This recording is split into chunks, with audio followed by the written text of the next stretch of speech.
मी बनवणार आहे गाजराचा हलवा आणि त्याला दूध घेतलेला आहे आणि किसून पण घेतलेला आहे आणि बघू शकता तुम्ही किस. आणि मी गॅसवरती कढई ठेवली आणि त्याच्यामध्ये 1 चमचा तूप घेतलेला आहे. तुपाला थोडंसं गरम होईपर्यंत ठेवलं आहे. गरम झाल्याच्या नंतर त्यात किस टाकलेला आहे आणि त्या किसला मी आता परतून घेणार आहे.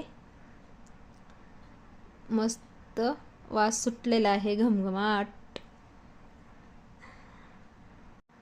हां, आता मस्त शिजलेलं आहे. थोडंसं शिजल्यामुळे त्याचा कलर पण चेंज झालेला आहे. तुपातच मी शिजवलेलं आहे आतापर्यंत. आता बघू शकता मस्त झालेलं आहे.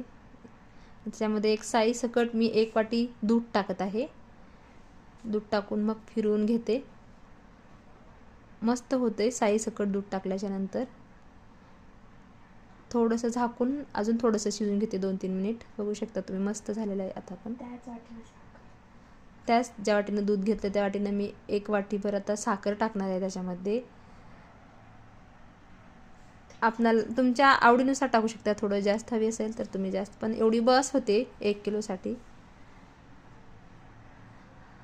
मस्त परतून घेते आता. परतून घेतल्याच्या नंतर बघू शकता तुम्ही मस्त दिसतोय गाजराचा हलवा. आणि इकडं मी तडका देणार आहे त्याला. आता 2 चमचे तूप टाकते, गरम करून घेते आणि त्याच्यामध्ये काजू, बदाम आणि 2-3 विलायची टाकलेलं आहे मी. मस्त त्याला खरपूस भाजून घेते.